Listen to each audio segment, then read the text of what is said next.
ثم الصلاة والسلام على مخدومة نوع الإنسان معصومة في القرآن بلقیس حجرت تقدیس الجلال وآسیت العالم التکمیل والکمال محافظت النبوہ وناشرت الولایہ بنت القلم والنون وسر بین الکاف والنون ودلیل ارادتہ کن فیکون وکتاب المکنون آیت اللہ العظمی وزوجت آیت اللہ الکبریٰ الصدیقۃ المبارکہ الراضیۃ المرضیہ عالمۃ غیر معلمہ ام الکتاب ام القرآن ام الانوار ام الائمہ ام المعصومین ام الحسن ام الحسین ام المحسن و ام ابیہا السیدہ فاطمہ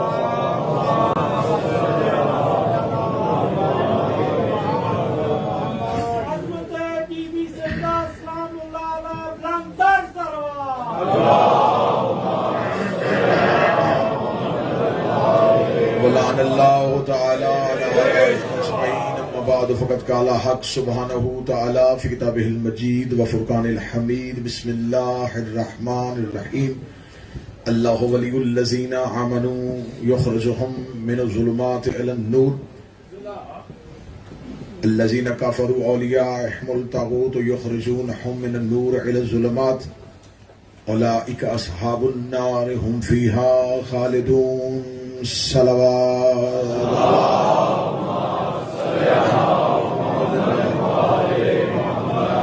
دعائے مالکان ذکر بندگان ذکر کا وارثان ذکر کی بارگاہ میں پیش ہونا قبول فرمائے۔ آقا زادی آپ جتنے مومنین و مومنات جتنے قدم چل کے آتے ہیں میرا مالک ایک ایک قدم کے صدقے اجر کثیر عطا فرمائے، گناہوں کو معاف فرمائے، خطاؤں کو معاف فرمائے۔ مولا امام حسین ایام عظام میں جتنی بھی راتیں غصے میں گزر گئیں یا جو برسے میں گزریں ان تمام لمحات کو عبادت میں شمار فرمائے، کوئی کمی کوئی کوتاہی کوئی خطا کوئی غلطی ہوئی ہو اس سے درگزر فرمائے، جو پریشان حال ہیں ان کی پریشانیوں کو دور فرمائے، جو بے اولاد ہیں انہیں اولاد عطا فرمائے، ہمیں آخری سانس تک عقیدہ حق عقیدہ ولایت پہ استقامت نصیب فرمائے۔ میرا مالک جہاں جہاں پوری دنیا میں مذہب اہل بیت کے ماننے والے ہیں ان کی حفاظت فرمائے، انہیں آباد و شاد فرمائے۔ یہ کچھ دعائیں ہیں مومنین کی جو ممبر تک آئی ہیں۔ سید علی رضا پیرس میں بیمار ہیں، میرا مالک دعا فرمائے، مالک انہیں صحت عطا فرمائے۔ سید باقر عباس، سیدہ زینب، سیدہ سکینہ، جتنی بھی مومنات میری بہنوں ماؤں بیٹیوں کے نام ہیں میرا مالک انہیں صحت یابی عطا فرمائے۔ ایک مومنہ ہے وہ کینسر کی مریضہ ہیں، واسطہ ہے جناب فاطمہ الصغریٰ صلوات اللہ علیہ کی عزت کا، مولا انہیں صحت عطا فرمائے۔ جناب سید علی شیر شاہ بخاری، سیدہ رابعہ خاتون، مالک ان کے درجات بلند فرمائے۔ امجد بھٹی صاحب کے خانوادہ کے جتنے مرحومین ہیں مولا ان تمام کے درجات بلند فرمائے۔ میرا مالک جن جن مومنین نے دعاؤں کے لیے کہا ہے، جو زبانوں پہ آ گئی ہیں، جو نہیں آ سکی، جو آپ کے ذہن میں ہیں، جو آپ کی زبان پہ ہیں، میرا مالک اس ذکر کے تقدس کے صدقے سے یہاں سے کوئی بھی خالی ہاتھ واپس تمام کی دعائیں قبول و منظور فرمائے، کیونکہ ان کے سامنے دعا کہنے کے لیے لفظوں کی ضرورت نہیں ہے، نام کی ضرورت نہیں ہے، وہ مقلب القلوب ہیں، وہ دلوں کے حال جانتے ہیں۔ میرا مالک جو جو مومنین کی دعائیں اس وقت ان کے ذہنوں میں ہیں، زبانوں میں ہیں، جو ان کے حق میں بہتر ہیں، وہ نبی کی بیٹی کے حق کا واسطہ قبول فرمائے، وارث زماں کے ظہور میں جلدی فرمائے۔ ان تمام دعاؤں کی قبولیت کے لیے جتنی ممکن ہو سکے اتنی بلند صلوات تلاوت فرمائے۔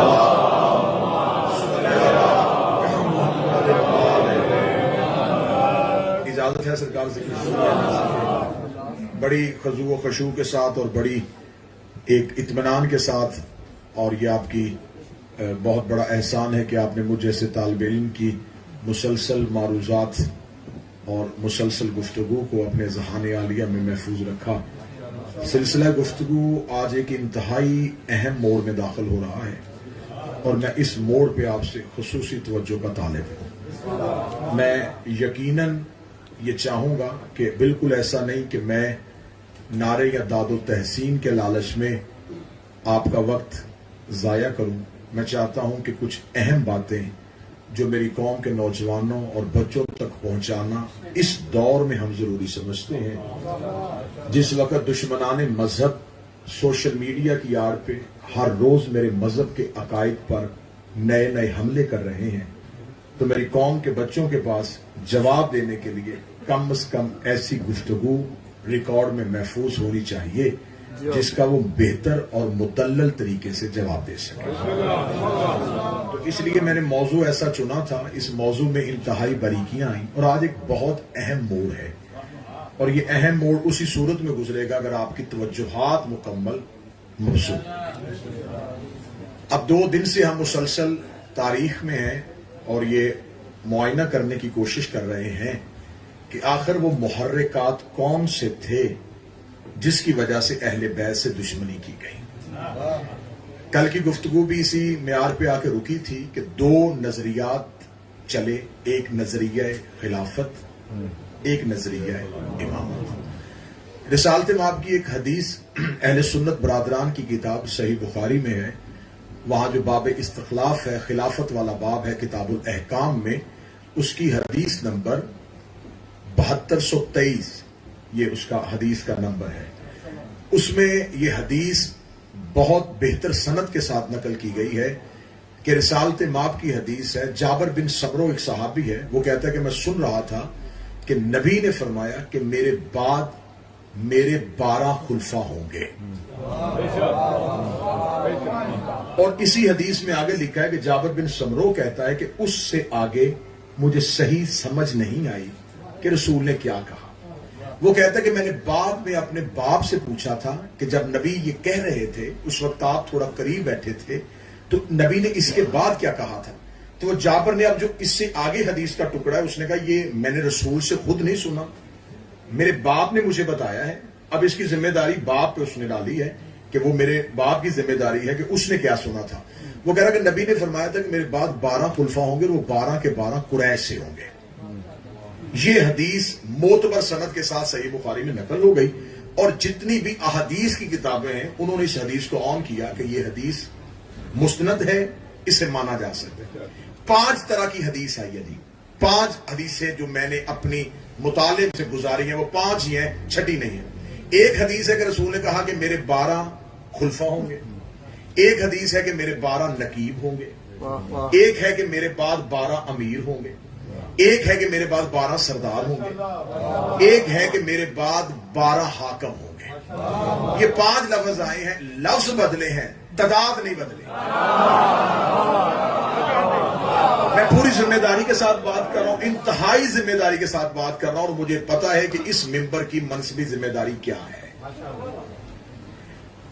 کسی بھی حدیث میں 11 کا لفظ نہیں آیا، 13 کا ہنسا نہیں آیا، عدد تبدیل نہیں ہوا، آگے تبدیل ہوا ہے، امیر ہوں گے، حاکم ہوں گے۔ یہ آج کی گفتگو بڑی سننے والی گفتگو ہے، اگر آپ مکمل مبزور رہیں گے نا تو دیکھیں میں نے آپ کو دال سے چھٹی دے دی ہے۔ جو کام خطیب کی خوراک ہوتی ہے نا، ذاکر کی خوراک ہوتی ہے جی ہاتھ اٹھائیں بولیں، یہ میں پہلے کہہ رہا ہوں کہ میں آپ کو اس معاملے میں بالکل آزاد کر رہا ہوں۔ صرف آپ سے میں نے توجہ چاہیے کہ آپ جو میں بولوں آپ اسے محفوظ کر لیں۔ تعداد نہیں بدلی، ہنسا تو ایسا نہیں، ہنسا تبدیل نہیں ہوا، اس کا مطلب ہے تعداد 12 ہے۔ اب جنہوں نے خلافت لی ہے نا انہوں نے بھی 12 ہی خلیفہ بنائے، کیونکہ ان کے پاس نبی نے جو ایک عدد دیا تھا، ایک فگر، بچے کی بات سن لیں اسے بھیجیں، جو فگر نبی نے دیا تھا وہ 12 تھا، تو جو آپ رکھیں گے پوری۔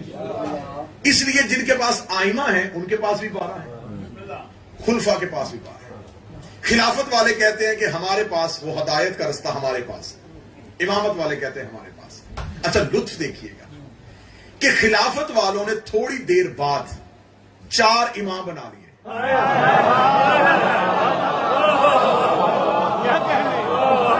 پہلے انہوں نے کہا کہ ہمیں امامت کی ضرورت نہیں، ہم دین خلافت سے لیں گے، لیکن 100 سال بعد انہوں نے پھر آگے جا کے اپنی فقہ کے لیے 4 آئمہ بنا لیے. تو جو بڑی عزت کے ساتھ آپ نے جذبات پہ قابو رکھنا ہے. جذباتی لوگوں سے تھوڑا سا میں کہوں گا کہ حوصلے کے ساتھ مجھے موقع دیجیے گا کہ جو کچھ کہنا ہے وہ میں کہہ لوں اور احسن طریقے سے کہوں. اب ان کے ہاں دیکھیں میں بڑی عزت کے ساتھ بات کر رہا ہوں, بڑے احترام کے ساتھ بات کر رہا ہوں. خلافت والوں کے ہاں 4 آئمہ آئے. آئمہ اربع کہتے ہیں عربی زبان میں 4 کو. 4 آئمہ جس میں پہلے امام ابو حنیفہ, نام ان کا نعمان بن ثابت تھا, مشہور تھے ابو حنیفہ کے نام سے. ابو حنیفہ امام ہے, امام شافعی ہیں, امام مالک ہیں, امام حنبل ہے. یہ 4 امام ہیں. ان میں سے جو سب سے بزرگ ہیں وہ امام ابو حنیفہ ہے. یہ نبی کے جانے کے 100 سال بعد پیدا ہوئے ہیں.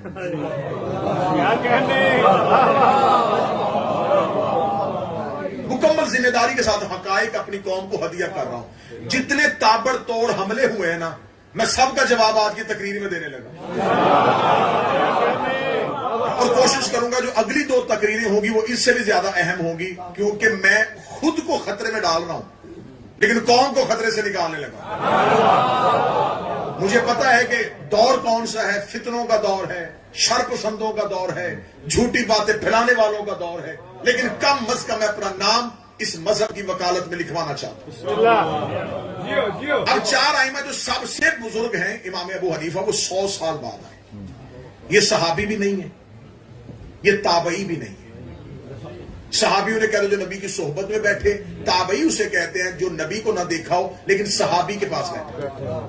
نہ یہ صحابی ہیں نہ یہ تابعی ہے. یہ سب نے مانا, وہ کہتے ہیں صحابی بھی نہیں تابعی. 100 سال بعد جب پیدا ہوئے, 100 سال بعد پیدا ہوئے, اور انہوں نے فقہ مرتب کی کہ نماز ایسے پڑھنی ہے, روزے کا وقت یہ ہے, زکوٰۃ یہ ہے. ہم سے پوچھتے ہیں لوگ کہ شیعت کب شروع ہوئی. میں آج ایک سوال رکھنا چاہتا ہوں. 100 سال بعد آپ کی فقہ کا پہلا امام مرتب ہوا. اس سے پہلے جتنا دور گزرا آپ کس مذہب پہ تھے؟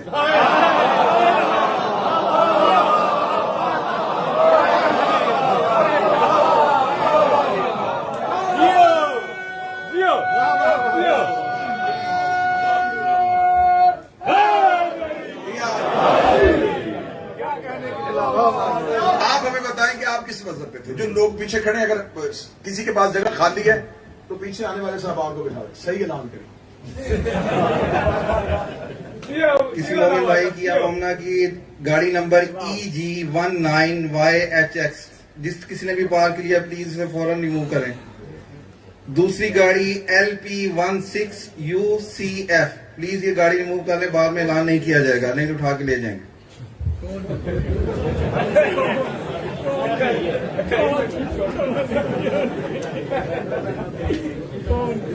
اللہ معصور موضوع کے ساتھ موضوع ختم نہ ہو آپ کے ذہنوں سے. ایک لمحے کے لیے تسلسل کی زنجیر ٹوٹ گئی, نہ ساری محنت خراب. 4 آئمہ امام ابو حنیفہ وہ 100 سال کے بعد پیدا ہوئے. اس کا مطلب باقی فقہ مرتب ہوئی ہے ان کے آنے کے بعد. اچھا میرے اہل سنت بھائیوں کے 4 آئمہ ہیں, امام ابو حنیفہ, امام مالک, امام شافعی, امام حنبل. ان میں سے جو سب سے آخر میں امام آئے وہ امام احمد بن حنبل آئے, وہ سب سے آخری امام. ان میں سے ایک امام ہے امام مالک جن کا تعلق مدینے سے, باقی 3 آئمہ کا تعلق مدینے سے نہیں. یہ ہے میرے مذہب کی سچائی. صرف امام مالک اور ان کے ماننے والے ہاتھ کھول کے نماز پڑھتے ہیں.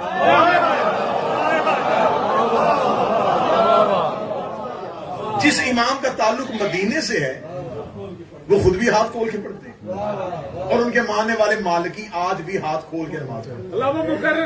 دوبارہ بتائیں. میں کیونکہ اب یہ موضوع میرا آئمہ اربع موضوع نہیں, میرا موضوع ہے خلفاء, امامت و ملوکیت. کہ آخر اسلام میں دیکھیں ایک دیوار, جو میرے بزرگ احباب تشریف فرمائیں, ایک دیوار کی پہلی اینٹ ٹیڑھی رکھی جائے 50 منزل بھی اوپر لے جاؤ, دیوار ٹیڑھی جائے گی. اگر اس کے بعد آپ اس کی اوپر والے جتنے مرضی فلور بار بار ان کو ختم کر کے دوبارہ بنائیں, وہ ٹھیک نہیں ہو. پھر آخر کسی بہت اچھے کاریگر کو بلائیں, آرکیٹیکچر کو بلائیں, تو وہ یہ کہے گا کہ دیکھیں آپ جتنی دفعہ مرضی اس کو توڑیں یہ ٹھیک نہیں ہونی، بنیاد ٹھیک کرے۔ اب یہ جو اسلام کی عمارت اوپر سے آگے یوں ہوئی ہے نا، انہوں نے کہا کہ دیکھیں جی یزید نے آ کے بہت خرابی کی ہے، میں بنیاد پہ جانے لگا ہوں۔ آخر یہ عمارت ٹیڑھی ہوئی کیوں ہے؟ آج اسلام میں اتنے فرقے کیوں ہیں؟ آج ہر کوئی اپنے آپ کو حقیقی مسلمان اور دوسرے کو کافر کیوں کہہ رہا ہے؟ آخر اصل اسلام کن کے پاس ہے؟ اصل اسلام کن کے پاس؟ آپ توجہ رکھیں گے۔ اب میرا موضوع یہ نہیں ہے، موضوع ہے امامت و ملوکیت۔ اب اس کا مطلب ہے کہ خلافت والوں نے امامت بنائی ہے، یہ ہے امامت والوں کی ستائی۔ خلافت والوں کو امام کی ضرورت پڑی ہے، امامت والوں کو خلافت کی ضرورت نہیں پڑی۔ 12 ہے تو 12 امام ہے، ہم میں ہے ہی نہیں کہ یہ ہمارا امام ہے، یہ ہمارا خلیفہ ہے۔ جو ہمارا امام ہے وہی ہمارا خلیفہ۔ اب اگر وہ خلیفہ رسول کے خلیفہ تھے تو آپ نے ان سے فقہ کیوں نہیں لی؟ آپ نے فقہ کے امام علیحدہ بنائے، منبر پہ بیٹھنے والے علیحدہ۔ لیکن ہمارے ہاں ایسا نہیں، ہمارے ہاں جو امام ہے وہی نبی کا غدیر میں رسول نے واضح اعلان کر دیا تھا۔ رسول کے اس اعلان کے بعد پھر بھی مسلمانوں نے نہ مانا اور پہلی خلافت ثقیفہ بنی سعدہ سے جنم لی۔ 5 افراد تھے جنہوں نے اٹھ کے پہلی بیعت کی، اور ان 5 افراد کی بیعت کرنے کی وجہ سے پہلا خلیفہ چن لیا گیا۔ جب پہلے خلیفہ نے جذبات پہ آپ قابو رکھیں گے، مجھے پڑھنے دیں گے، جب پہلی خلافت کا دور گزر گیا اور دوسری خلافت کا دور آیا تو پھر اب افراد نے بیعت نہیں کی۔ اب پہلے خلیفہ نے جاتے ہوئے دوسرے کے نام وصیت لکھ دی کہ میرے بعد یہ خلیفہ ہو۔ تو اب خلافت کا طریقہ بدل گیا، پہلا خلیفہ ووٹنگ سے، دوسرا وصیت سے بن گیا۔ اس 2 خلافتوں کے دور میں ایک بہت بڑا اسلام کا سانحہ ہوا جس میں اہل بیت حکومت کے مخالف آ کے کھڑے ہو گئے اور کھل کے مخالفت کی۔ وہ کس وجہ سے کی؟ جب رسول کی بیٹی کو اس کے وراثتی حق سے محروم کیا گیا۔ ٹھیک ہے، مجھے کیونکہ اب فتق میرا موضوع نہیں ہے، میں اس پہ بہت ڈیٹیل سے بول چکا ہوں، اور یہ پاک سیدہ کا کرم ہے جتنا فتق کی گہرائیوں پہ میں نے پڑھا ہے شاید ہی کسی نے پڑھا ہو۔ میں نے اس پہ اپنے بہت سے لیکچرز کی صورت میں اور مجلسوں کی صورت میں بہت سا میٹر ریکارڈ کروا کے محفوظ کروا دیا ہے انٹرنیٹ کی دنیا میں، تاکہ آنے والی نسلوں کو بھی ضرورت پڑے تو سیدہ کے عنوان سے اگر سرچ کی جائے تو سب سے پہلے اس نوکر کی گفتگو سامنے وہ ہو چکی ہے، فتق میں بہت بولا جا چکا ہے۔ اب یہ ایک بہت بڑا سانحہ تھا جو چھپ کے رونما نہیں ہوا، جو اعلانیہ طور پہ ہوا۔ اب 2 خلافتوں کا دور گزر گیا، پہلا خلیفہ ووٹوں سے، دوسرا خلیفہ وصیت سے۔ اب جب تیسری خلافت آئی تو تیسری خلافت میں کیا ہوا کہ تیسری خلافت میں ایک کمیٹی بنی۔ تیسری خلافت کو میں اس لیے آج موضوع بنانے لگا ہوں، ڈسکس کرنے لگا ہوں کہ یہاں سے ملوکیت کا آغاز ہونے لگا، یہاں سے اسلام میں ملوکیت۔ جو پہلی مجلس میں میرے ساتھ تھے میں ان کو آج ایک لمحے کے لیے پلٹا کے پہلی مجلس میں لے کے جاؤں گا، اور جو نہیں تھے انہیں میں صرف ایک جملے میں ملا دیتا ہوں کہ جب رسول نے مکہ فتح کیا تھا تو 2 سردار پہاڑی پہ کھڑے تھے، ایک نے کہا تھا کہ رسول آ رہا ہے، ایک نے کہا تھا کہ لشکر آ رہا ہے، ایک نے رسالت کو حکومت سمجھا تھا اور ایک نے رسالت کو رسالت سمجھا تھا۔ اور میں نے کہا تھا یہ دونوں نظریات چلیں گے اور آنے والی مجلسوں میں آپ کو اس کی جھلک دکھاؤں گا۔ اب ان میں سے دونوں نظریات آپ کے سامنے میں آج پڑھنے لگا۔ جب تیسری خلافت کا دور آیا تو صاحب تیسری خلافت کے دور میں کیا ہوا کہ 6 افراد کی ایک کمیٹی نامزد کر دی گئی اور پوری پلاننگ کے ساتھ نامزد کی گئی کہ یہ 6 افراد جسے چن لیں گے اسے چن لیں گے۔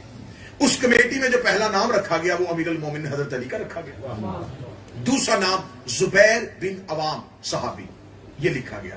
آپ اس وقت سنیں نام، اگر نہ یاد کر سکے بعد میں آپ دوبارہ ویڈیو کی صورت میں دیکھیں گے تو ناموں کو لکھ لیجئے گا۔ پہلا نام علی بن ابی طالب، دوسرا نام زبیر بن عوام، تیسرا نام عبد الرحمن بن عوف،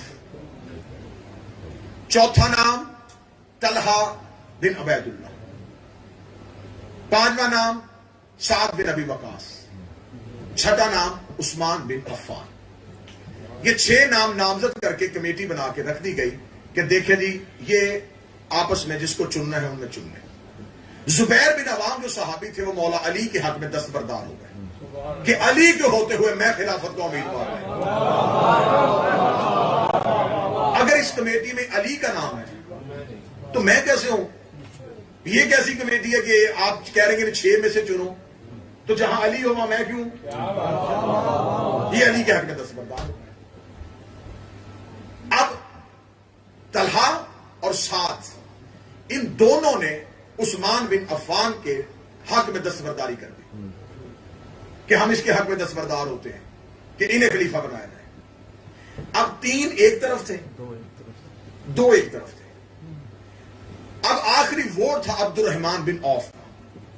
یہ سب کچھ طے شدہ تھا، طے شدہ تھا۔ اب عبد الرحمن بن عوف سے کہا گیا کہ اب آپ فیصلہ کریں جی، 3 ووٹیں ادھر ہیں 2 ادھر ہیں، آپ بتائیں۔ اور پوری ذمہ داری کے ساتھ میں کہہ رہا ہوں کہ یہ جو گفتگو میں کر رہا ہوں یہ شیعہ کتابوں سے نہیں کر رہا، یہ بات ذہن میں رکھیے گا، یہ بات ذہن میں رکھیے گا۔ ابو الفدا سے کر رہا ہوں، تاریخ عاصم کوفی سے کر رہا ہوں، ابن خلدون سے کر رہا ہوں، تاریخ طبری سے کر رہا ہوں، طبقات ابن سعد سے کر رہا ہوں، اور خلافت و ملوکیت سے کر رہا ہوں۔ یہ کوئی میں نہج البلاغہ اصول کافی سے نہیں پڑھ رہا، میں اہل سنت کتابوں کے حوالے میں نے ویڈیو میں دیے ہیں، ان سے میں یہ پورا آج کی تقریر آپ کو سناؤں گا۔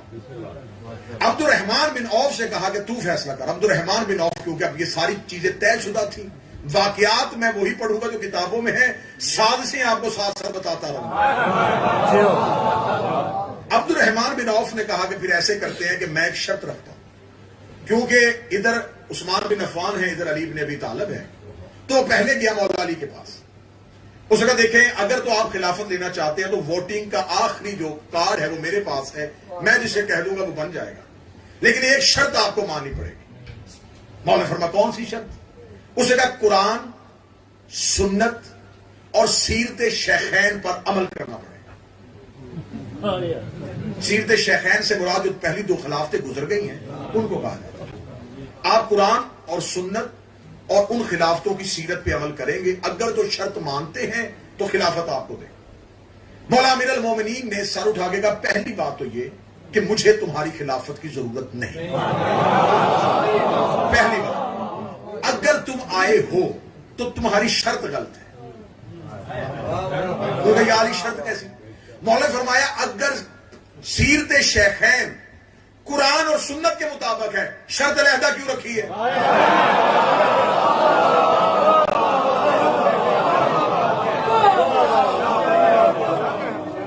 اگر قرآن اور سنت کے مطابق تو علیحدہ شرط رکھنے کی ضرورت نہیں تھی، کیوں شرط رکھی گئی ہے؟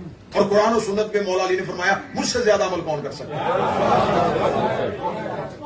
اب پلاننگ کیا تھی، وجہ کیا تھی؟ وجہ یہ تھی کہ چاہتے تھے کہ علی حکومت کی وجہ سے پہلے والے دور کی گورنمنٹ کو تسلیم کر لے، تاکہ تاریخ یہ نہ لکھے کہ علی بلا فصل ہے۔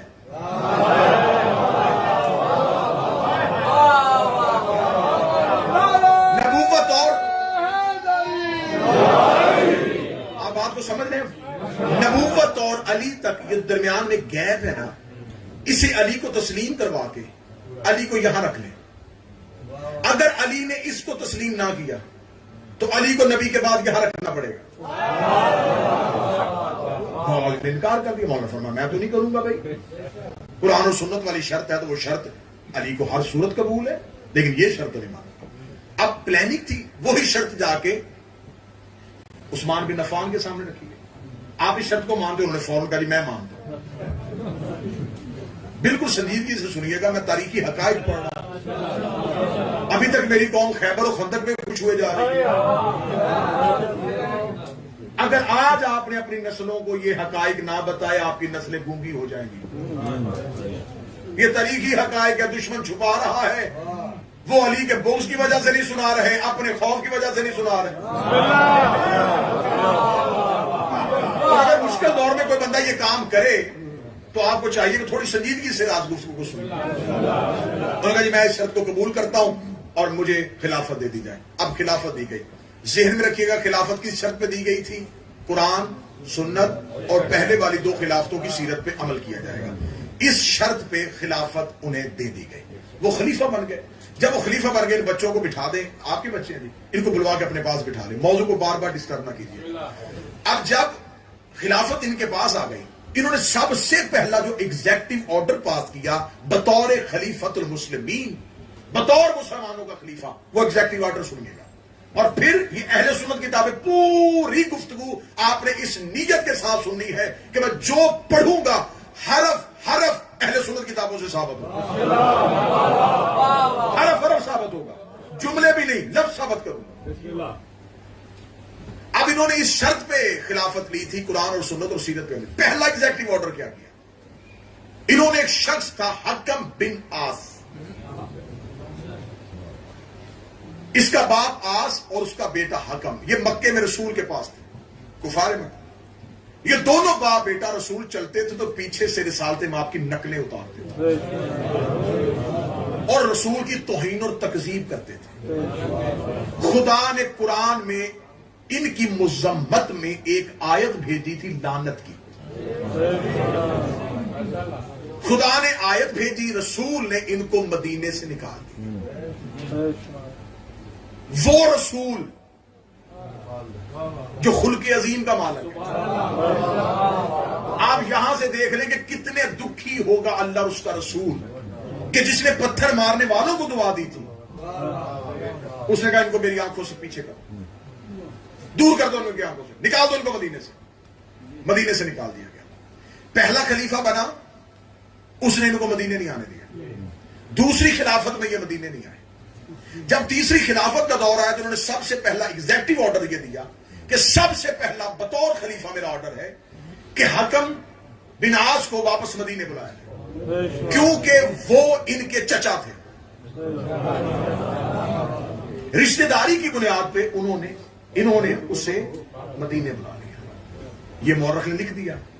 اب میں سوال کرنے لگا مورخ سے، خدا نے حکم دیا تھا نکالو، نبی نے عملاً نکالا تھا، 2 خلافتوں نے آنے نہیں دیا. جب انہوں نے خلافت اس شرط پہ لی تھی کہ میں قرآن، سنت اور سیرت شیخین پہ عمل کروں گا،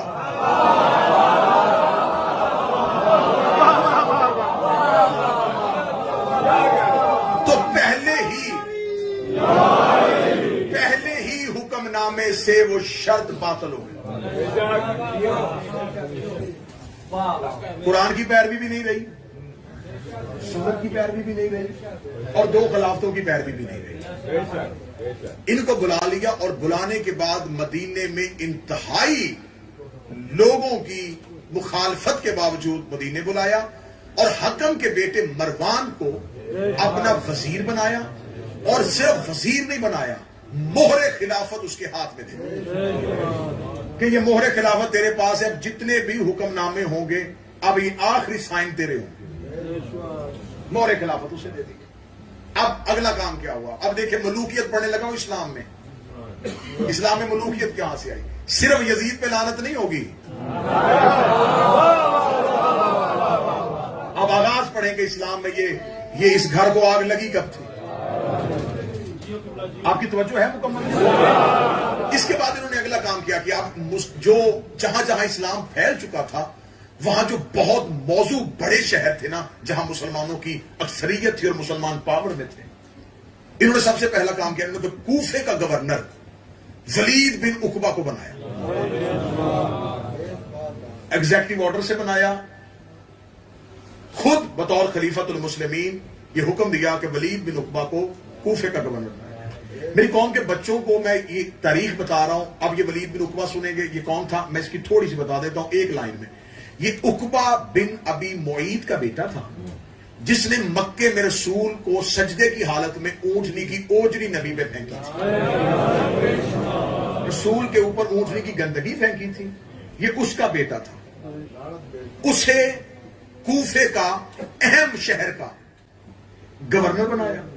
اور یہ وہی ولید تھا جس میں یہ ان ساری کتابوں میں ہے، ان کتابوں میں ہے کہ اسی گورنر نے, صحیح بخاری میں سے میں پڑھنے لگا, کہ اسی گورنر نے جب کوفہ میں گیا, اس نے شراب پی کے مسلمانوں کو کوفہ کی مرکزی مسجد میں فجر کی نماز 4 رکعت پڑھائی, اور 4 رکعت پڑھانے کے بعد پیچھے مڑ کے کہا کہ اور پڑھاؤں.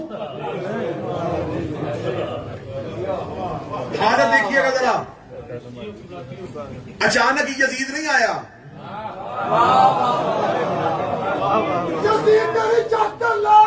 اسلام کے چہرے پہ بہت بہت پردے ڈالے گئے ہیں, تاریخ بڑی بڑی چھپا کے رکھی گئی ہے. اس کو کوفے کا گورنر بنا دیا.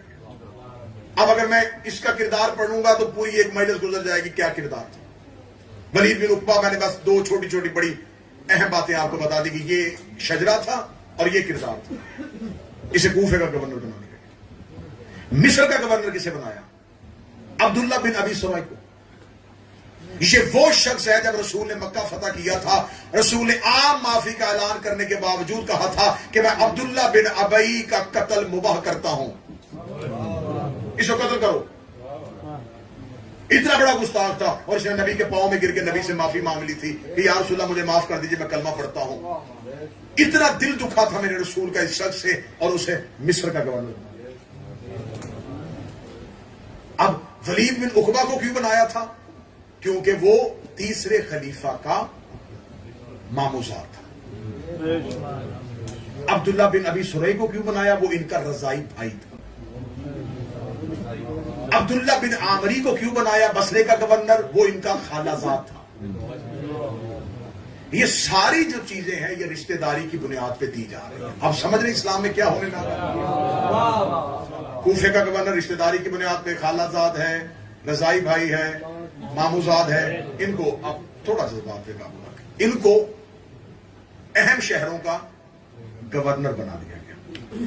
تھوڑا سا میں آپ کو پیچھے لے کے جاتا ہوں. جب پہلی خلافت کا دور تھا نا, جب پہلا خلیفہ تھا, تو پہلے خلیفہ نے شام میں لشکر بھیجا تھا, ایک شام کو فتح کرنے کے لیے, کہ شام کو فتح کرو. تو اس میں 4 لوگ جو تھے نا اس لشکر کے سردار بنائے تھے. ایک عمر بن عاص, ایک ابو عبیدہ بن جراح, ایک شرجیل بن حسنہ, اور ایک زیاد بن ابی سفیان, یزید بن ابی سفیان.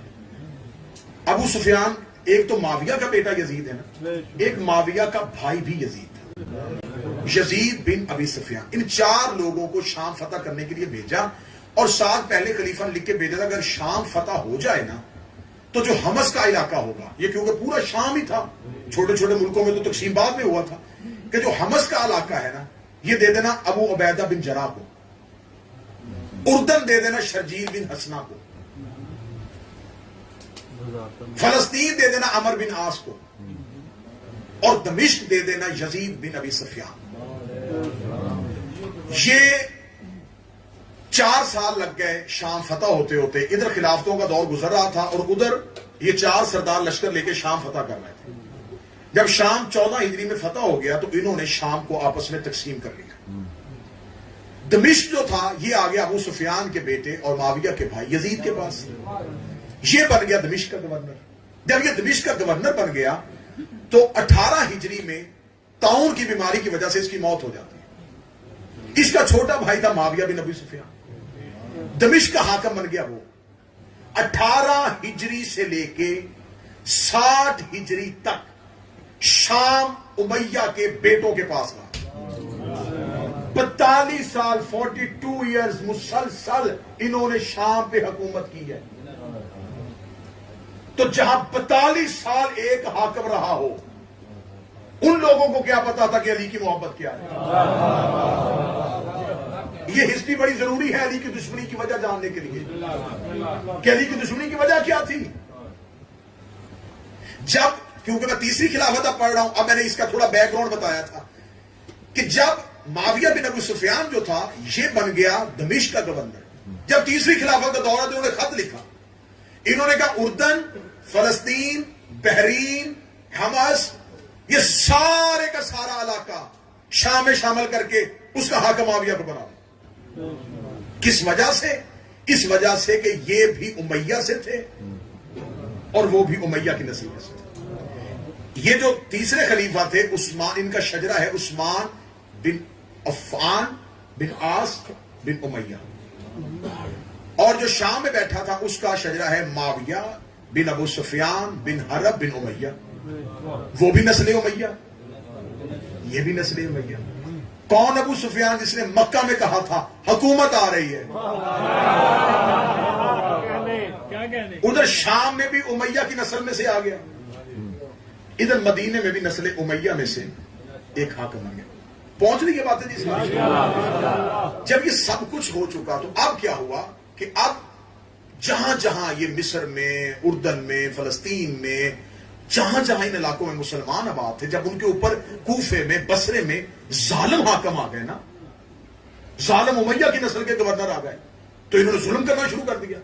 لوگ تڑپ اٹھے، تڑپ کے لوگ اب مدینے کی طرف آنے لگے۔ پہلے شکایتیں آتی رہیں، جب شکایتوں کا کوئی ازالہ نہیں ہوا تو آخر انہوں نے مختلف ٹولوں میں لشکر بنے اور 3 لشکر مدینے میں آ گئے۔ پہلا لشکر مطالبہ کر کے بیٹھا جو دارالامارہ کا محاصرہ کیے ہوئے تھا، ان کا مطالبہ تھا کہ انہیں ہٹاؤ، زبیر بن عوام کو خلیفہ بناؤ۔ دوسرا کہتا تھا انہیں ہٹاؤ، ابو عبیدہ بن جراح کو خلیفہ بناؤ۔ تیسرا لشکر کہتا تھا کہ انہیں پہلے ہٹاؤ، حکومت کا فیصلہ بعد میں کریں گے۔ امیر المومنین اپنے نوکروں کو کہتے بس خاموش ہو کے دیکھو۔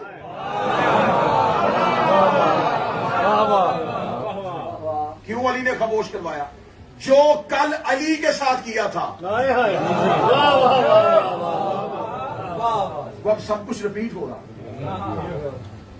مجھے اس پورا جتنا بھی میں نے یہ ٹینور بتایا، اس پورے میں آپ کو سلمان کہاں نظر آ رہے ہیں، ابو ذر کہاں، حذیفہ یمانی کو کس علاقے کا گورنر بنایا؟ کیا یہ لوگ نبی کے صحابی نہیں تھے؟ یہ حذیفہ یمانی، یہ عمار یاسر، یہ مقداد، یہ لوگ جنہوں نے نبی کے ساتھ زندگی گزاری ہے، مکے سے نبی کے ساتھ چلے ہیں، ان کی چمڑیاں ادھیڑی گئی ہیں نبی سے محبت کرنے کی وجہ سے۔ جب اسلام پاور میں آیا ان کو حکومتیں کیوں نہیں دی گئی؟ اس وجہ سے نہیں دی گئی، ان کے دلوں میں علی تھا۔ تو میں سوال کرتا ہوں کہ اس دور کے صحابہ نے ان صحابہ کو کیوں نہیں مانا؟ تو اگر صحابہ کو نہ ماننے سے بندہ کافر ہوتا ہے،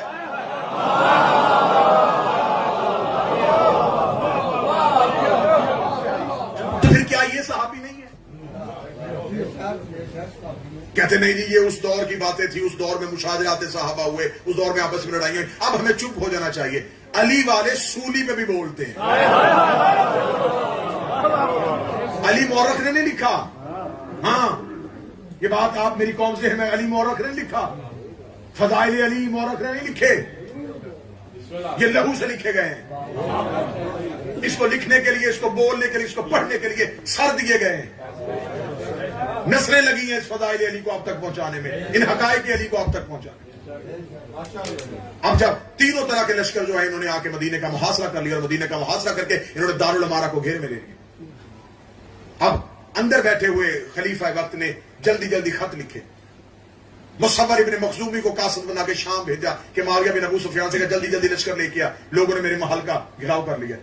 اس نے یہ کہہ کے قاصد کو واپس بھیج دیا کہ جتنی دیر میں شام سے مدینے جاؤں گا حملہ ہو جائے گا، لہذا انہیں کہیں یہ مدینے کی لڑائی ہے، سنبھالیں، کیونکہ وہ ایک بہت بڑی اسٹیٹ کے پاورفل بن کے بیٹھے ہوتے، انہیں کیا ضرورت ہے مدینے کی لڑائی میں ہاتھ ڈالیں؟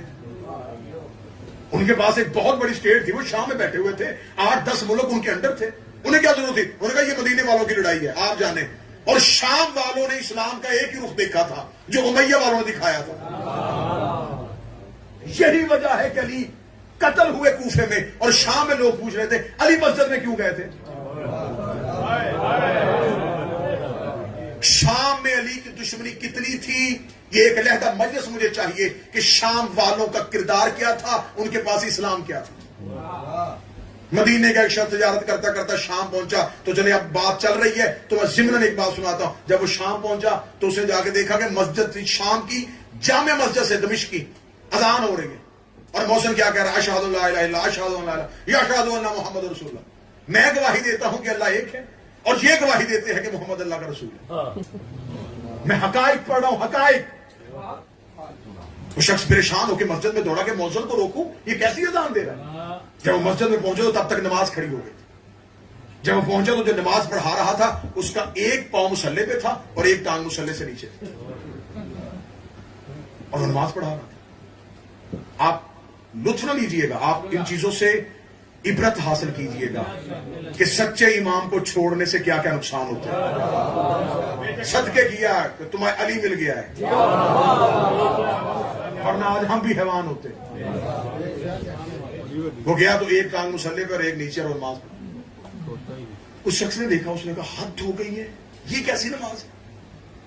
وہ جلدی سے گیا, اس نے کہا میں جلدی جاتا ہوں اور جلدی جا کے جو شہر کا قاضی ہے اس کو جا کے شکایت لگاتا ہوں. جب وہ پہنچا تو قاضی کی حالت کیا تھی کہ قاضی جو تھا, جسٹس جو تھا, اس شہر کی سب سے بڑی عدالت کا جو جج تھا, اس کے سامنے شراب کا جام پڑا تھا اور قرآن کھلا ہوا تھا, اور ایک گھونٹ شراب کا پی کے وہ قرآن پہ ہاتھ رکھ کے کہتا ہاں یہ شراب ہے. اس شخص کا دل پھٹنے کو آ گیا. آپ سن رہے ہیں تو آپ کی یہ کیفیت ہے, جو دیکھ رہا ہو اس نے یہ کیسا اسلام ہے. وہ بھاگا, اس نے کہا جا کے میں حاکم کو جا کے کہوں گا کہ یہ دیکھو یہ کیا ہو رہا ہے. جب وہ پہنچا تو انہوں نے کہا وہ تو ایک نماز جنازہ پڑھانے کے لیے گئے. جب وہ ان کے پیچھے قبرستان کی طرف بھاگا تو ایک زندہ شخص کو رسیوں میں لپیٹ کے لے جایا جا رہا اور اس کو سامنے رکھا گیا, اس کا جنازہ پڑھا گیا, زندہ کو قبر میں گاڑ کے. جب اس نے یہ منظر دیکھا تو اس نے چیخ مار کے کہا, اس نے کہا کیا حال کر دیا تم نے شریعت محمدی کا, کیا حال کر دیا تم نے اسلام محمد کا. انہوں نے کہا کیا ہوا. انہوں نے کہا میں نے اذان یہ دیکھی, نماز یہ دیکھی. انہوں نے کہا اس میں کیا ہے. اب انہوں نے اس کو مطمئن کیسے کیا. انہوں نے کہا ہماری مسجد کا مؤذن چھٹی پہ تھا, ایک عیسائی جس کی آواز اچھی تھی اسے ہم نے بطور مؤذن رکھ لیا.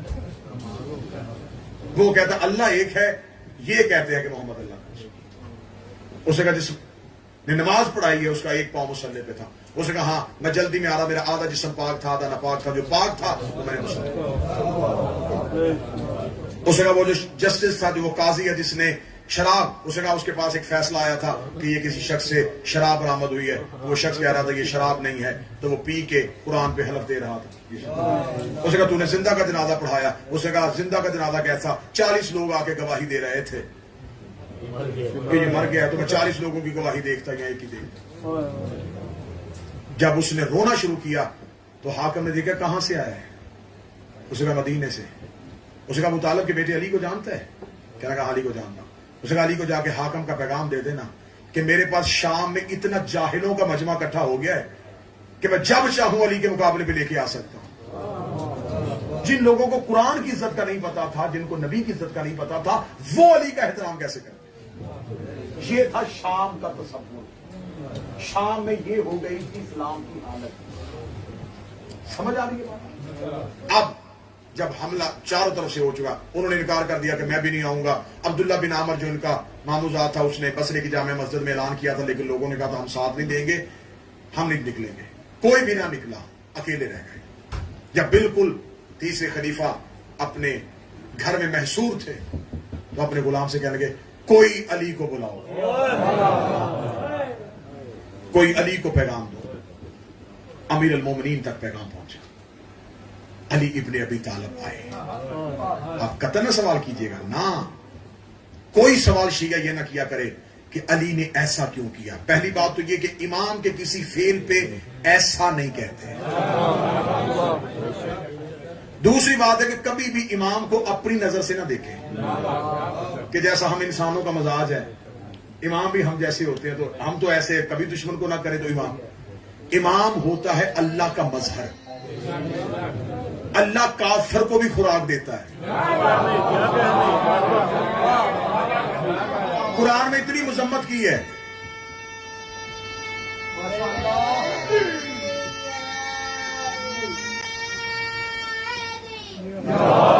چلیے گا جی, قرآن میں اتنی مذمت کی ہے اللہ نے کفار کی.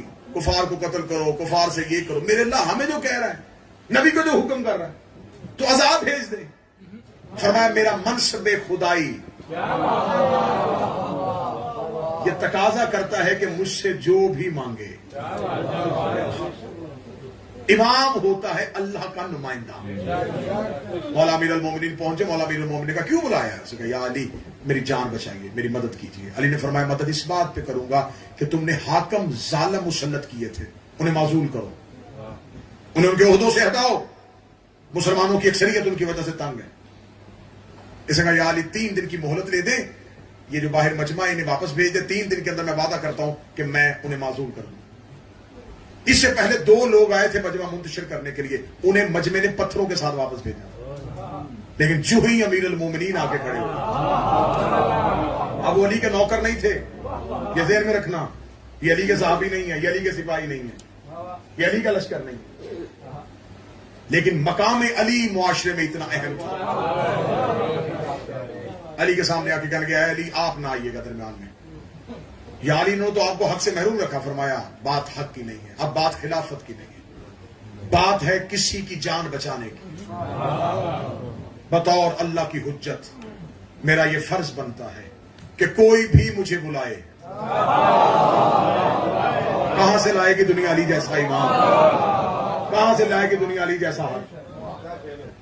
مولانا نے فرمایا منتشر ہو, 3 دن کی مہلت ہے, 3 دن کے اندر حاکموں کو معزول کر دیا جائے. 3 دن گزر گئے اور کوئی حاکم اپنے عہدے سے نہیں ہٹا. اب وہ تو نہیں ہو رہے ان باتوں سے, یہ مقدمہ ہے, کیونکہ کل اور پرسوں کی گفتگو میں نے علی کی اگلی جنگیں پڑھنی ہیں. مجھے جمل پڑھنا ہے, مجھے صفین پڑھنا ہے, مجھے نہروان پہ جانا ہے, مجھے علی کی دشمنی پڑھتے پڑھتے قتل حسین کی تحقیق پہ آنا. کیوں یہ کر رہے ہو؟ انہوں نے کہا 3 دن کے اندر کوئی بھی اپنے عہدے سے معزول نہیں ہوا. جب کہا 3 دن کے اندر کوئی بھی اپنے عہدے سے معزول نہیں ہوا, امیر المومنین جب دوبارہ آئے نا, تو اب حالت کیا تھی؟ دارالامارہ میں بنی امیہ سارا اکٹھا تھا. جو ہی علی آئے, علی نے آ کے فرمایا کہ میں نے 3 دن کی مہلت تمہیں لے کے دی تھی, تو تم نے اپنے حاکم جو معزول کیوں نہیں کیے؟ اب وہ تو خاموش تھے اور بنی امیہ سارا خاندان اٹھ کے کھڑا ہو گیا. یا علی, اگر یہ آپ کی وجہ سے چپ ہو سکتے ہیں تو اس کا مطلب ہے کہ آپ نے یہ مجمع کو بھڑکایا. جب انہوں نے بجائے مولا علی کے شکر گزار ہونے کے مولا علی پہ الزام لگایا, تو یہ مولا کے لفظ ہیں, میں اہل سنت کی کتاب, مولا نے فوراً کی طرف دیکھا, اوے ہمارے آزاد کردہ غلاموں کے بیٹو,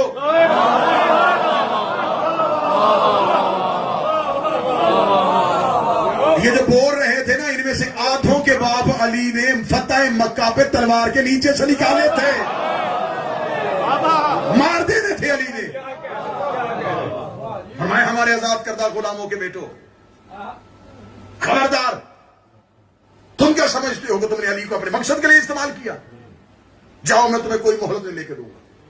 جب مولا امیر المومنین جلال میں آئے تو خلیفہ اٹھے, انہوں نے کہا نہیں یا علی, یہ ان لوگوں کا تھا, آپ ایک دفعہ دوبارہ مجمع کو منتشر کریں. امیر المومنین نے فرمایا آخری مہلت لے کے دینے لگا, فوراً اپنے جتنے حاکم ہیں معزول کرو تاکہ مسلمانوں کے ہاں ظلم کی کمی ہو سکے. انہوں نے کہا میں ابھی ایک حکم نامے کے ساتھ سب کو معزول کر دوں. اب کتنا مشکل تھا, کیسے معزول کر سکتے تھے؟ اب جو جہاں بیٹھ گیا تو وہ اترتا ہے, وہ اپنی اپنی حکومت بنا کے بیٹھے تھے. اب شام میں کہا جائے کہ اس کو اتارو تو اترے گا, اس کا اپنا لشکر بن گیا. بصرے والے نے اپنے فوجی بنا لیے. اب انہیں پتا تھا کہ جن کو میں بٹھا بیٹھا ہوں اب یہ اترے گا نہیں, اب کیا کیا جائے؟ مولا امیر المومنین کا تیرے پاس ایک ہی صورت ہے, ان کو معزول کرنا پڑے گا. اس نے کہا اے علی, سب سے پہلے کس کو عہدے سے معزول کروں؟ اور سب سے پہلے مصر خالی کا, وہ عبداللہ ابن ابی سرائی کے پاس ہے, اور اس میں سب سے زیادہ ظلم ہو رہا ہے, اور مسلمانوں کا سب سے زیادہ ریونیو ٹیکس خراج مصر سے آتا ہے, جس سے غریب مسلمان پلتے ہیں, اور وہاں کا سارا جتنا ٹیکس ہے وہ سب کھا رہے ہیں. مصر خالی کرواؤ. اس نے کہا ٹھیک ہے. اس نے کہا کوئی آپ بتائیں, آپ اپنا کوئی بندہ. فرمایا میرا کوئی بندہ نہیں, کسی بھی عادل حاکم کو بھیج. لفظ پڑھوں طریقہ, لفظ پڑھوں. ایسے فرمایا میں کسی کو نہیں نومینیٹ کرتا, کسی عادل کو بھیج. ہاتھ باندھ کر کے, عادل تو پھر سارے آپ ہی کے پاس ہیں.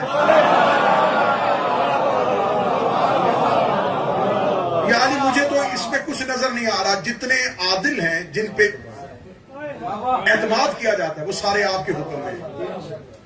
یعنی آپ ہی کسی کو منتخب کریں. سطر نے اڑا گئی روح کو. اللہ نے فرمایا پھر محمد بن ابی بکر کو بلاؤ.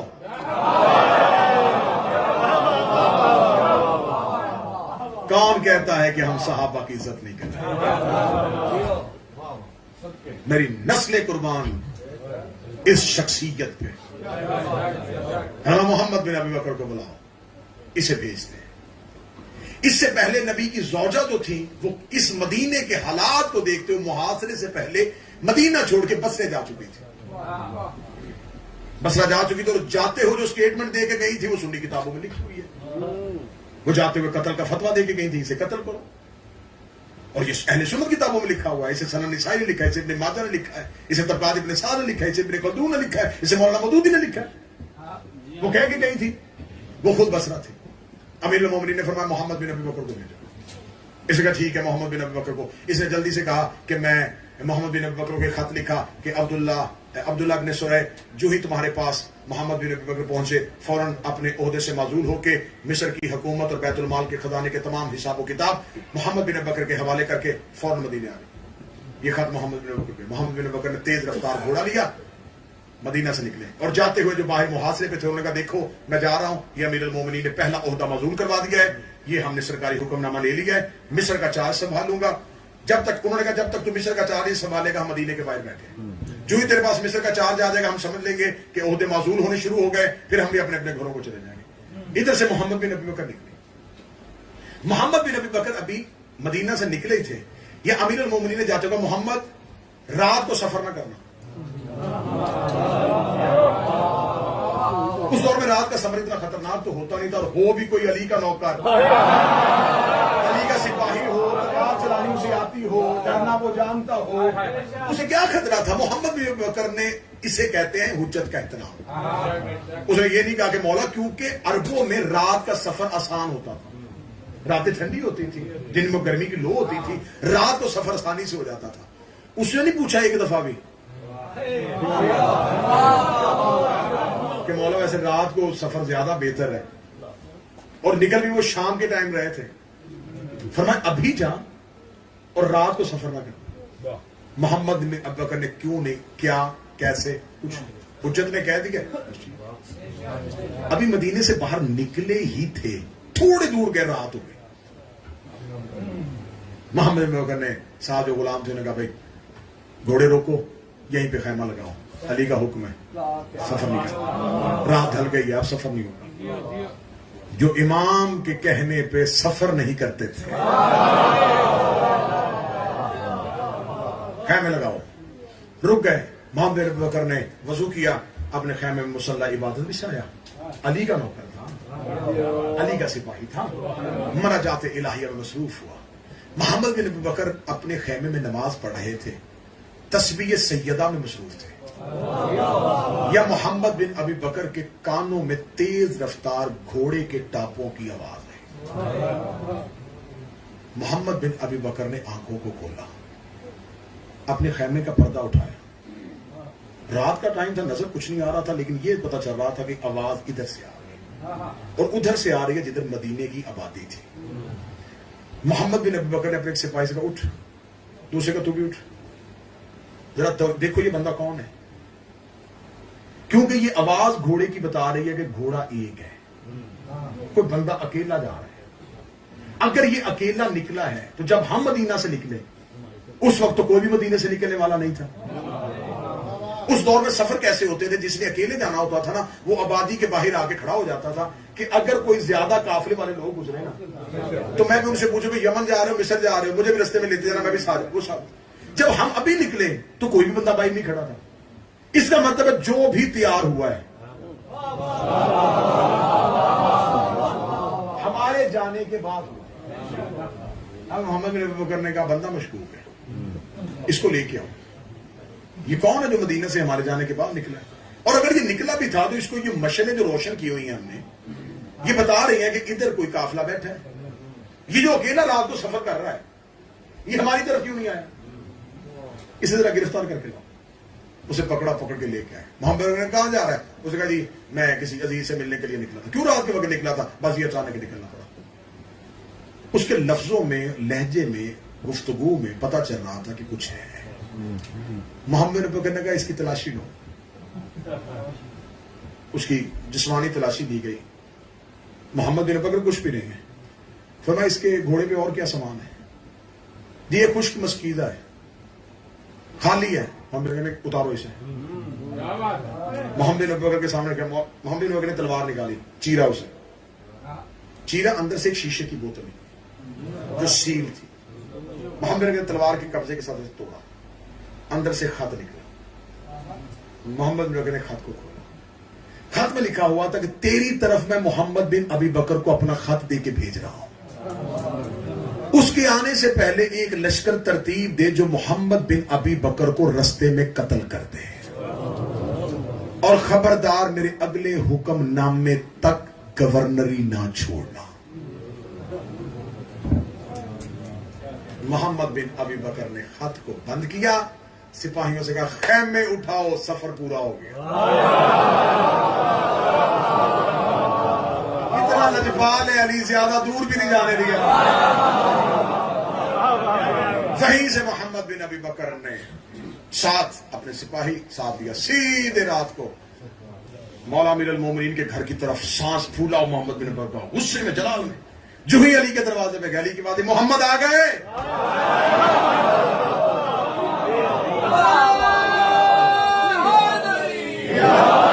محمد آ گئے، مولا آ گیا۔ امیر المومنین نے اپنے خیمے اپنے گھر کا پردہ اٹھایا، محمد بن ابی بکر کہانی سنانا چاہتے ہیں، علی نے فرمایا خط دے۔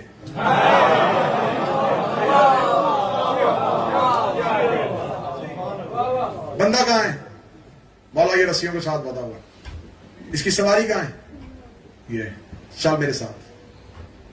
مولا دربار میں گئے، دارالعمارہ میں گئے، محاصرے کو تڑوایا، اندر گئے مولا۔ مولا جا کر کیا کہا تھا میں نے تم سے؟ علی سے دھوکہ نہ کرنا۔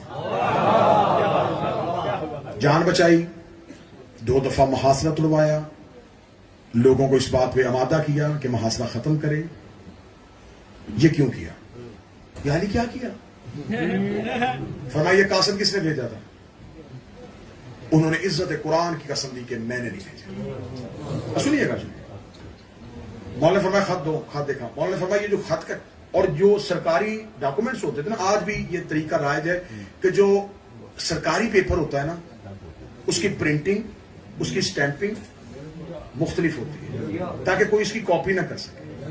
اس دور میں جو سرکاری حکم نامہ ہوتا تھا وہ زرد رنگ کے چمڑے پہ ہوتا تھا، زرد چمڑا بازار میں بیچنا منع تھا، کوئی اور بیچتا ہی نہیں تھا، اس وجہ سے کوئی بیچے گا تو اس بطور سرکاری حکم کے استعمال کرنا۔ مولا فرمایا یہ چمڑا زرد ہے، مہر سرکاری ہے، دستخط تمہارے منشی کے ہیں، حکم تیرا کیوں نہیں؟ انہوں نے فوراً کہا کہ میں نے قسم دی ہے میں اس بات کو کلیئر کروایا۔ بعد میں انہوں نے کہا کہ کیونکہ مہر خلافت مروان بن حکم کے پاس تھی تو اس نے مجھے دھوکہ دیا اور اس نے مہر لگا دی۔ مولا فرمایا ٹھیک ہے پھر ایسے فیصلہ کر لیتے، اگر قصور تیرا نہیں قصور مروان کا ہے، مجمع کو مروان دے۔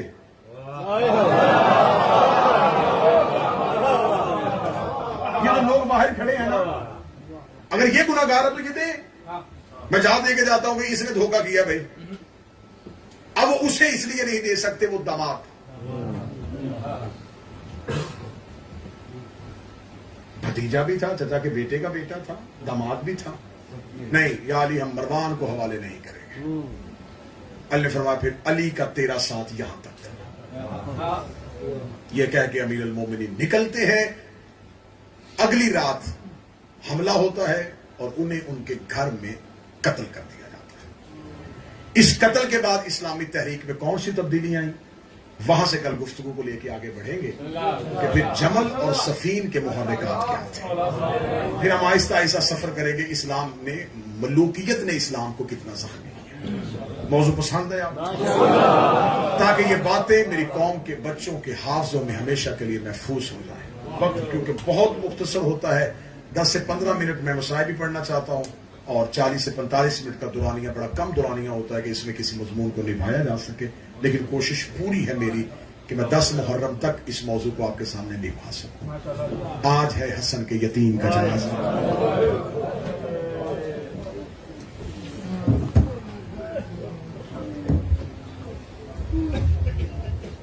آج ہے اس شہنشاہ کا جنازہ جو بیوہ ماں کی حسرت میں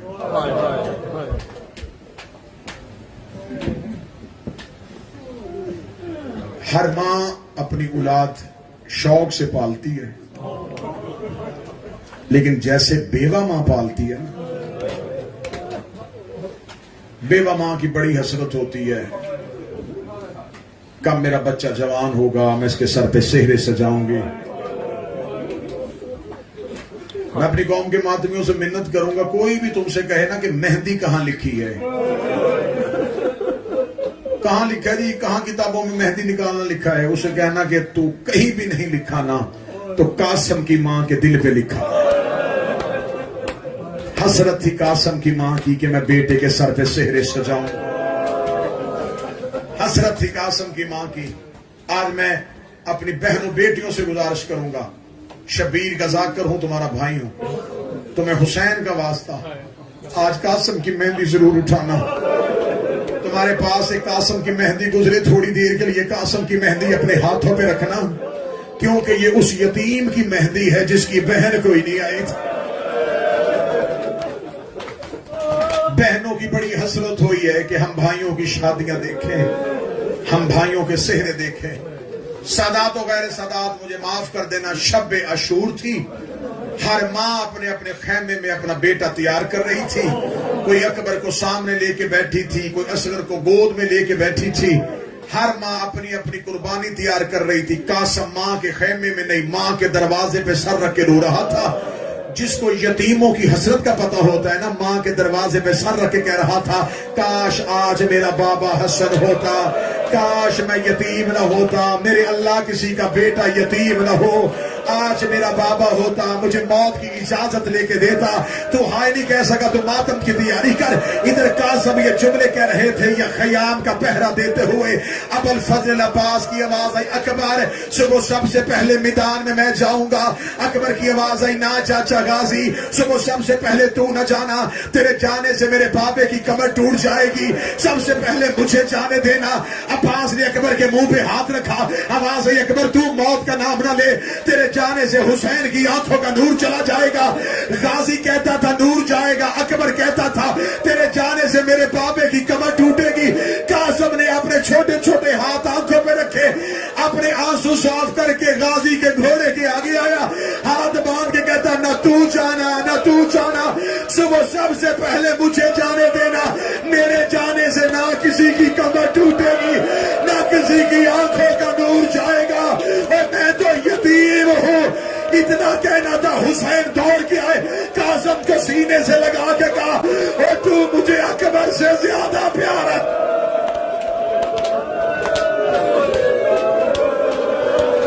آج روکو میں نے آواز تھوڑی موصل زیادہ کرنا، تو مجھے اکبر سے زیادہ پیارا۔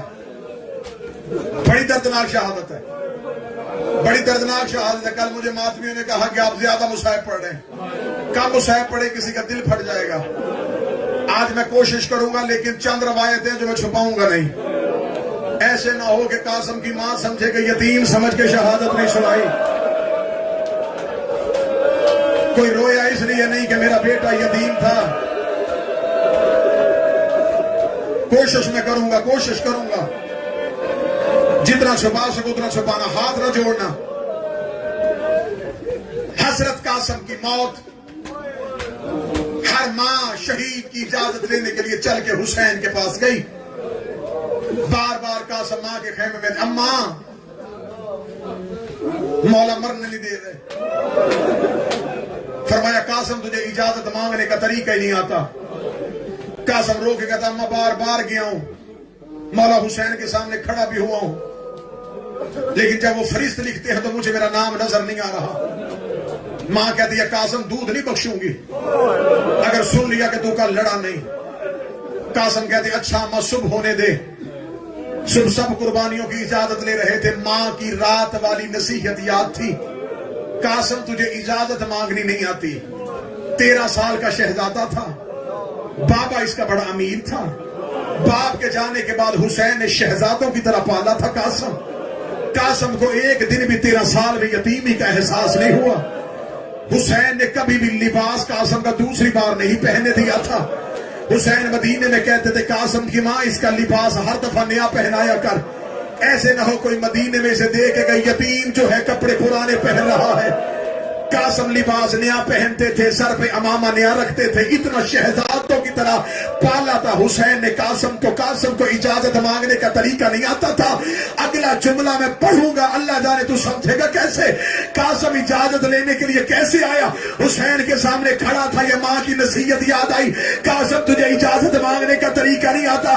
قاسم بے ساختہ حسین کے پاؤں میں گر گیا, حسین کے قدم پکڑ کے کہا مجھے موت کی اجازت دے دے, مجھے مانگنا نہیں آتا, میں حسن کا بیٹا ہوں, مجھے مانگنے کا طریقہ.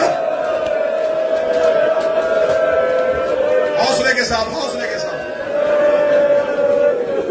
اتنا روگے کہ گھروں تک روگے. مولا مجھے مانگنا نہیں آتا. مولا حسین کی آواز ہے, قاسم کہاں جانا چاہتا؟ مولا موت کے لیے. فرمایا قاسم موت کو کیا سمجھتے؟ فرمایا شہر سے زیادہ بھی. فرمایا قاسم کیسے بھیجو؟ مولا حسن 28 سفر کو زہر ملا تھا, یا قاسم 3 سال کا سینے میں تھا. مولا امام حسن نے کہا تھا قاسم کی ماں مجھے کاغذ قلم دے, میں ایک تعویذ لکھ دوں. تعویذ لکھ کے قاسم کے بازو میں باندھ دیا. بی بی نے پوچھا مولا کیسا تعویذ ہے؟ فرمایا کبھی بہت مشکل پڑے نا قاسم کو تو قاسم کو کہنا یہ تعویذ پڑھ لینا. اگلا جملہ پڑھوں جو مسائب پہ رو لیتے ہو, جنہیں پتا ہے کہ خطابت یا ذاکری میں رونا کیسے کہتے ہیں. میں جملہ پڑھوں, جو جملہ سمجھو گے وہ رو لو گے. 13 سال حسین نے ایسے پالا قاسم کو تعویذ کی ضرورت ہی نہ رہی. 13 سال میں ایک دن ایسا نہیں آیا کہ کوئی مصیبت آئی ہو, کوئی مشکل آئی ہو. 10 محرم ڈوبتی ہوئی اثر قاسم کو مشکل نظر آئی. قاسم کو باپ کا تعویذ یاد آیا. قاسم نے جلدی سے اپنے دائیں ہاتھ سے تعویذ کھولا. تعویذ کھول کے جب حسین کے آگے کیا, کتابیں کہتی مدت کے بعد بھائی کی تحریر پہ بھائی کی نظر پڑی. تعویذ میں لکھا تھا حسین اگر دین پہ مشکل بنے میرا قاسم میری سمجھ سے قربان کر دینا. یہ قاسم حسن کے حصے کی قربانی ہے. ایسے سمجھنا کہ کربلا میں حسن کا حصہ آ گیا. حسین نے بھائی کی تحریر پڑھی, چیخے مار کے روئے میرے مولا. تحریر کو پڑھا, چوما, آنکھوں سے لگایا. قاسم اس تحریر کے بعد اب کچھ نہیں, جا قاسم ماں سے الوداع کر. قاسم ماں سے مل کے آ. کتابیں کہتی ہیں 13 سال کا شہزادہ اجازت ملنے کے بعد دوڑا ماں کے خیمے کی طرف, چہرے پہ خوشی, کہنا اماں مجھے موت کی اجازت مل گئی, اماں مجھے مولا نے اجازت دے دی ہے. بی بی دیکھ رہی قاسم بیٹھ خیمے میں تجھے تیار کرواؤں. ابھی قاسم کی ماں تبرکات والے صندوق پہ ہاتھ رکھ رہی تھی, دروازے پہ حسین کی آواز آئی. قاسم کی ماں فرما اگر تو اجازت دے آج قاسم کو میں تیار کرواؤں. بی بی نے کہا مولا اس سے بڑی سعادت کیا ہوگی کہ میرا یتیم تو بھیجے گا. حسین نے قاسم کا ہاتھ پکڑا, اپنے خیمے میں لے کے گئے. حسین نے اپنا تبرکات والا صندوق کھولا. جو بندہ سینہ پیٹے گا, جو بندہ چہرہ پیٹے گا, وہ بندہ مجھے دیکھے. حسین نے تبرکات والا صندوق نکالا. حسین نے اس صندوق میں سے حسن کی قمیض نکالی, حسن کا امامہ نکالا. حسین نے حسن کی قمیض قاسم کو پہنائی, حسن کا امامہ حسین نے قاسم کے سر پہ رکھا. قاسم کا ماتھا چوم کے زینب کے خیمے میں گیا. روکتا زینب حسن ملنے کے لیے آیا. حوصلہ حوصلہ حوصلہ حوصلہ حوصلہ حوصلہ. زینب بھائی ملنے کے لیے آیا. مدت کے بعد بہن نے بچھڑے ہوئے بھائی کی تصویر دیکھی, بے ساختہ چومنا شروع کیا. علی کی بیٹی, علی کی بیٹی قاسم کا ہاتھ پکڑ کے ہر خیمے میں گئی. جا کر دی بی بی ہو جس نے حسن دیکھنا ہو, یہ دیکھو میرا قاسم ہو بہو حسن لگ رہا ہے. علی کی بیٹیوں نے قاسم کی زیارت کی. غازی نے قاسم کو گھوڑے کی زین پہ رکھا. قاسم تیرے بابے نے مجھے تلوار چلانی سکھائی تھی.